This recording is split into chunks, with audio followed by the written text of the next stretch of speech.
दी गई है। Supreme court ने केस की समाअत 3 हफ्ते के लिए मुलतवी कर दी है। Supreme court practice and procedure act के खिलाफ केस की समाअत मुलतवी कर दी गई। सुप्रीम कोर्ट ने केस की समाअत 3 हफ्ते के लिए मुलतवी कर दी गई है। इसी हवाले से मजीद तफसीलात जानेंगे ब्यूरो चीफ इस्लामाबाद तारिक चौधरी से। तारिक चौधरी बताएगा, समाअत 3 हफ्ते के लिए मुलतवी की गई है। जी, चीफ जस्टिस की क़यादत में जो 8 रुकनी बेंच है उसने तवील समाअत के बाद अब आज की समाअत कंक्लूड हो गई है और आज समाअत को 3 हफ्तों के लिए मुलतवी कर दिया गया है। जब समाअत मुलतवी की गई तो उसको मुस्लिम लीग नून के जो वकील हैं बैरिस्टर सलाहुद्दीन वो दलाइल दे रहे थे। उनके दलाइल कोर्ट ने सुने हैं और कोर्ट ने सुनने के बाद उनको जो आज की बहस है उसको कंक्लूड कर दिया और कंक्लूड करने के बाद ये बहस जो है वो 3 हफ्ते के लिए मुलतवी कर दी गई। इसके बाद अब जो मुख्तलिफ पटिशनर हैं वो बड़ी तादाद में बाहर आ गए हैं। उस वक्त जमात इस्लामी के जो रहनुमा है वो बातचीत भी कर रहे हैं। तो हम आज की समाअत का कंक्लूजन ये है कि बड़ी तवील समाअत के बाद इसमें अटॉर्नी जनरल ने भी बहस की और उसके अलावा मुस्लिम लीग नून के वकील बैरिस्टर सलाहुद्दीन ने भी बहस की। उन्होंने अपनी दलाइल दिए फुल कोर्ट बनने के लिए जो उनकी दरख्वास्त थी। ताहम उनकी बात सुनने के बाद अब ये जो मामला है 3 हफ्ते के लिए पेंडिंग हो गया है। 3 हफ्ते के लिए समाअत मुलतवी हो गई है और आज तकरीबन 2 से 2.5 घंटे ये बहस जारी रही और बहस में अटॉर्नी जनरल पाकिस्तान के दलाइल सुनने के बाद और मुस्लिम लीग नून के वकील के दलाइल सुनने के बाद 8 रुकनी जो बेंच है उसकी क़यादत जो है चीफ जस्टिस कर रहे थे, उन्होंने समाअत 3 हफ्ते के लिए मुलतवी कर दी है। जी अच्छा, तारिक चौधरी ये बताएगा, नून लीग की जानिब से फुल बेंच की इस्तदा की गई है, इस पर चीफ जस्टिस के रिमार्क्स क्या थे? जी, उनकी जो तफसील बहस की है उन्होंने सलाहुद्दीन साहब ने, उन्होंने कहा कि सुप्रीम कोर्ट के रूल जो हैं वो चीफ जस्टिस के बेंच बनाने के इख्तियारात को स्ट्रक्चर नहीं करते। इसके अलावा जब इस मौके पर उन्होंने दलील दी थी तो फिर जस्टिस मुनीब अख्तर ने सवाल किया कि जो कानून पार्लियामेंट ने बनाया है उसमें 5 रुकनी बेंच की बात की गई है, मुस्लिम लीग नून फुल कोर्ट की इस्तदा कैसे कर सकती है?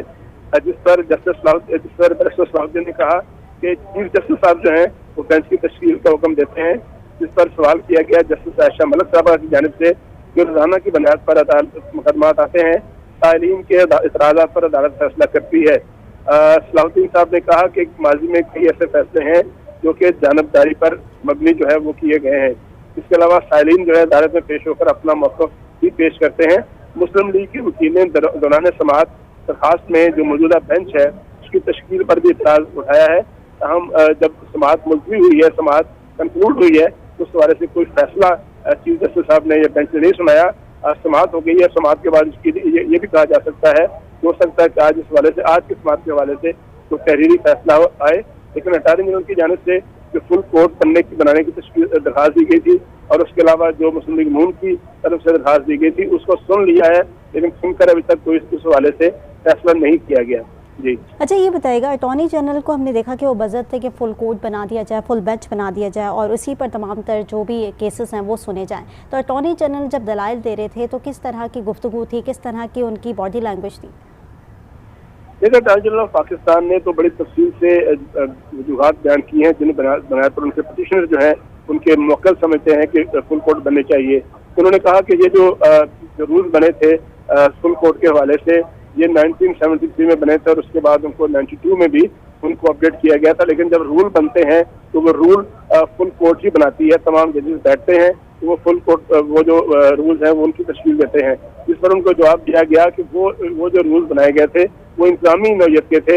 ये फैसला चीफ जस्टिस ऑफ पाकिस्तान ही करते हैं कि कितने अरकान का बेंच बनना है। फिर उन्होंने उनसे भी सवाल किया गया कि माजी में कौन कौन से मौक़ों पर फुल कोर्ट बनी है, तो उन्होंने खास तौर पर मशहूर ज़माना चौधरी साहब का केस था उसका भी उन्होंने हवाला दिया कि उनका जो केस था उसको भी सुना गया था फुल कोर्ट के हवाले से। उस पर जजेस की जानिब से कहा गया कि वो उस मुकदमे की नौयत कुछ और तरह की है, वो लेजिस्लेशन का मामला नहीं था। उन्होंने ये भी कहा कि ये मामला जो है लेजिस्लेशन के इख्तियार का है और ये भी देखना ये है कि इख्तियार जो है किन हालात में इस्तेमाल किया गया और लेजिस्लेशन किस तरह हुई।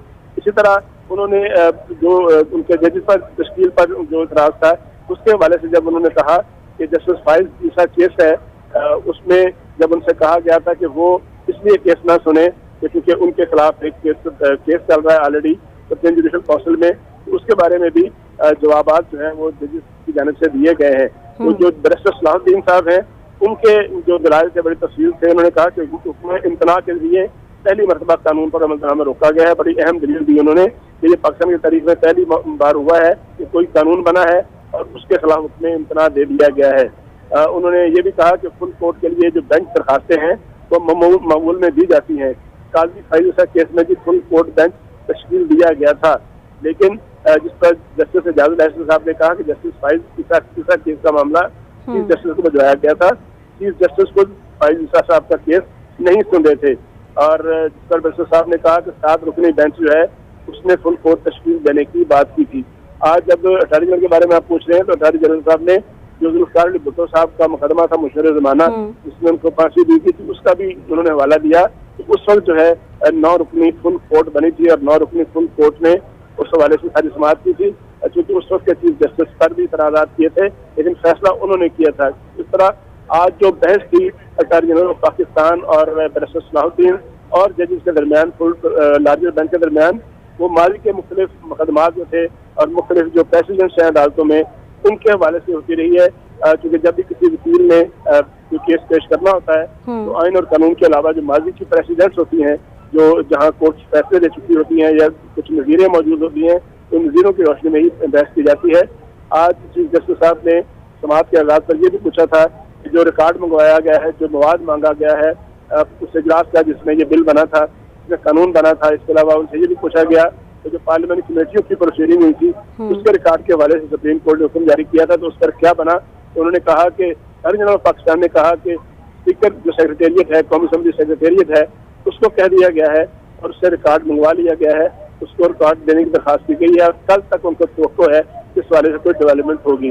तो आज किसी तरह ये सारा मामला जो है माजी के मुख्तलिफ केसेस के हवाले से चलता रहा और जो 8 रुकनी बेंच है जिसमें खास तौर पर जस्टिस एजाजुल अहसन है, justice honourable justice Ayesha Malik साहबा हैं, इसके अलावा जस्टिस मुनीर अख्तर हैं और मुज़ाहिर नकीब साहब हैं, वो सवालात करते रहे, इस्तफसारात करते रहे। अच्छा तारिक चौधरी, दिन भर का जो अहवाल रहा उसमें जजेस के रिमार्क्स जैसे कि आपने बताया और मज़ीद जजेस के क्या रिमार्क्स है, क्योंकि जस्टिस आयशा मलिक के रिमार्क्स हमने वाज़ेह तौर पे सुने। उन्होंने ये कहा कि स्ट्रिक्टली तौर पे कि जो फुल कोर्ट बनाने की इस्तदा की जा रही है उसमें हुकूमत को फ़ायदा पहुँचेगा और ये फ़ायदा जो अदालती पॉइंट ऑफ व्यू से उन्होंने रेस किया, किस तरफ इशारा है उनका?